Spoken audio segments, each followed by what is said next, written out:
Eh bien bonjour et bienvenue sur Nostalgeek. Aujourd'hui c'est toujours Doc Tyler qui vous parle et je vais vous parler du magazine, alors hop je le mets bien, voilà, Planète Robot. Donc en tout premier lieu je remercie, alors je fais gaffe pour pas dire de bêtises, je remercie Frédéric Boidron qui m'a tout simplement offert le magazine avec l'éditeur. Donc ça c'est super gentil pour que je puisse en parler. Et ça me permet de répondre à la question qu'on me pose à chaque fois, à savoir si on m'offre le magazine. Donc là oui, on me l'a offert, comme j'avais précisé dans la précédente vidéo. Donc, Planète Robot, moi j'en avais entendu parler par des amis amateurs de nouvelles technologies, mais je ne connaissais pas la base. Donc là j'ai eu l'occasion de le découvrir. Je pensais que ça ne parlait que de robots. Eh bien, ma première surprise était de découvrir qu'en fait, non. Ça abordait toutes les nouvelles technologies, ce qui est plutôt intéressant. Donc, si vous êtes fan d'imprimantes 3D, de drones, aussi bien que de casques de réalité virtuelle, eh bien, vous trouvez votre bonheur à l'intérieur. Donc, pour parler du magazine concrètement, le magazine, la première chose qui m'a marqué, c'est la qualité, vraiment, tout d'abord, eh bien, du papier et des photos. Il est vraiment agréable à lire. En plus, au niveau de la tranche, c'est une tranche plate. Alors, je sais pas comment ça s'appelle, je suis pas expert, mais c'est très très agréable à lire et à manipuler. Contrairement aux magazines qui ont ces tranches un peu souples, vous savez, qui s'abîment très vite. Et c'est pas avec des agrafes, c'est des pages collées. Donc pareil, c'est beaucoup plus agréable et ça s'abîme beaucoup moins vite. Et j'ai vraiment été surpris par la qualité du papier et de l'ouvrage en lui-même. Ça, c'est vraiment le premier point. J'aimerais vraiment qu'il y ait beaucoup de magazines de jeux vidéo qui aient ce niveau de qualité. Parce que vraiment, le magazine vaut 5,90. Alors il comprend 98 pages, on va dire 100 avec la couverture. Donc par contre, contrairement à Retro Gamer, il y a quelques pubs. J'allais dire pas mal, mais non, ça reste quand même assez limité. Mais ce qui est bien, il y a deux choses qui sont pas mal. La première, c'est que c'est des pubs assez ciblées. Donc en fait, ça parlera de nouvelles technologies, de drones, d'imprimantes 3D, de pièces pour les robots. Et les pubs, elles se répètent pas. Alors je sais pas si c'est un choix de la rédaction de choisir des pubs qui tapent un peu partout ou si c'est un accident, mais en tout cas, c'est bien agréable et ça permet d'éviter de tomber 4 fois sur des pubs qui parlent de la même chose. Donc, alors en ce qui concerne le contenu du magazine, donc c'est composé de dossiers, il y a une rubrique sur l'actualité, il y a une rubrique sur... alors je vais tout simplement regarder le sommaire pour être exhaustif. Il y a une rubrique sur les robots de service, sur les robots au travail, à chaque fois il y a plusieurs articles. Sur la recherche robotique, les cahiers techniques, les innovations du futur. Donc là on va parler un peu de tout ce qui se fait dans les nouvelles technologies, notamment dans la technologie spatiale. Et j'ai vu notamment différents modèles de robots astronautes. Et c'est vraiment super intéressant. Bah, moi, c'est le sujet qui me passionne. Je pense que la robotique dans les futures années va s'imposer. D'ailleurs, on voit Piper et Tiki chercher son nom, qui sont des robots d'accueil qui vont bientôt être mis en place dans les magasins. Il y a Darty et la Fnac, par exemple, qui ont déjà passé des contrats pour ce genre de robots. C'est Piper que ça concerne, si je dis pas de bêtises, à vérifier. Et il y a des tas de modèles assez intéressants. Donc on découvre un peu où on en est dans les technologies, où on en est la recherche. Et ensuite, il y a une rubrique, alors c'est sympa, et croyez-moi, dans ma bouche, c'est un compliment. Je vais comparer ça à Player One. Il y a une rubrique robots et médias, où on parle de cinéma, de... Alors au début, quand j'ai vu cinéma, j'ai eu peur que ça parle un peu de tous les cinémas. Non, non, c'est bien centré sur la science-fiction.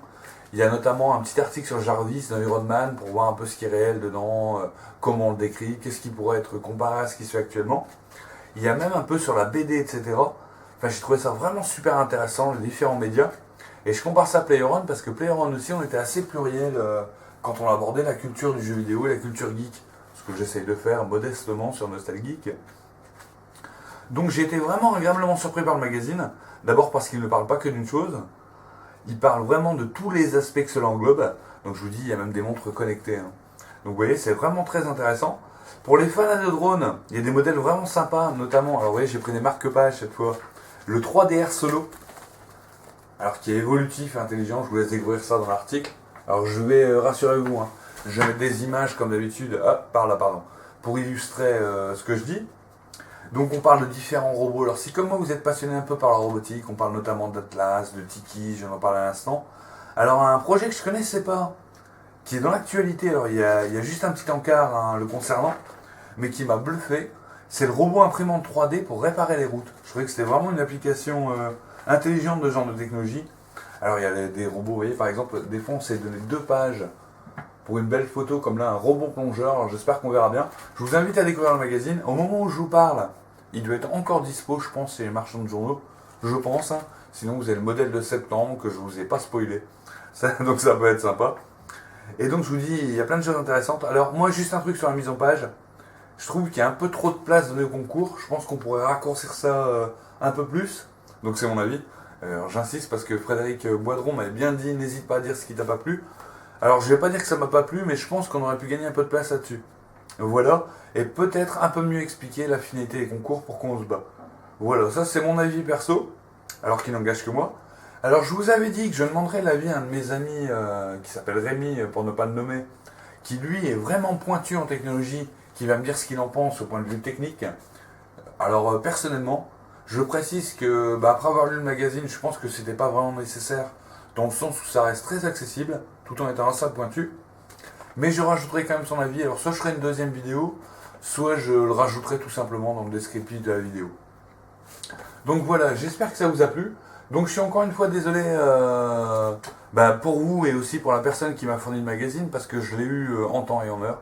Je vais être très franc avec vous. Et je n'ai pas eu le temps avec les vacances de faire la vidéo avant. Donc voilà, je la fais avec retard. Je remonte encore le magazine qui, comme d'habitude, apparaîtra juste ici. Pour vous conseiller quand même vraiment ce magazine. Je l'ai vraiment apprécié. Je suppose que ça se ressent à la façon dont j'en ai parlé. Mais personnellement, j'étais très agréablement surpris. Alors déjà, j'en attendais du bien. Et il a réussi à me surprendre encore agréablement. Alors pour les amateurs de voitures, je vais la montrer quand même. Un petit modèle de chez Mercedes-Benz.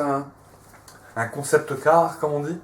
Vraiment sympa. Donc quand je vous dis que ça apporte toutes les technologies, j'avais oublié de parler, ça parle aussi des voitures intelligentes. Et je vous dis, c'est vraiment tout est pris en compte. Et j'ai même lu un article très intéressant sur la législation autour de la robotique, quels sont les pays qui prévoient des lois, etc. C'est vraiment super intéressant.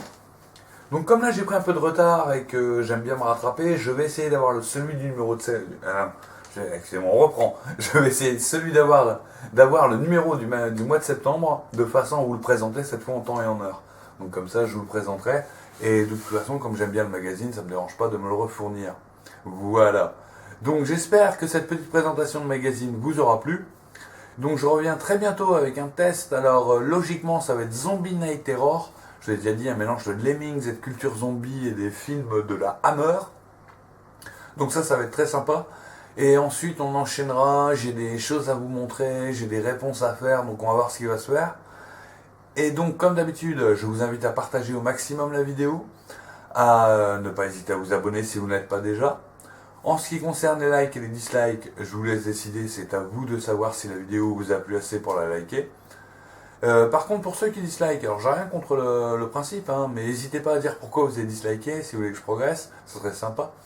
Et sinon, un grand merci à tous les abonnés, parce que le nombre augmente petit à petit, et j'ai de plus en plus de commentaires sur les vidéos, ce qui est plutôt agréable, parce que moi, ça me permet de progresser, et puis d'échanger avec vous, ce qui est plutôt intéressant.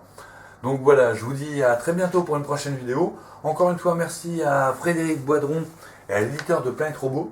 Je rappelle que c'est trouvable chez les marchands de journaux, que ça vaut 5,90, ce qui est plutôt intéressant. Alors j'insiste vraiment, mon coup de cœur, c'est la pluralité du magazine. On parle vraiment de toutes les nouvelles technologies, même si ça reste ciblé sur la robotique. Et surtout, la mise en page et la qualité du magazine, qui est vraiment supérieure à ce qu'on trouve d'habitude. Voilà, donc gros conseils sur Planète Robot. N'hésitez pas. Et surtout, n'hésitez pas à me dire ce que vous en avez pensé dans les commentaires.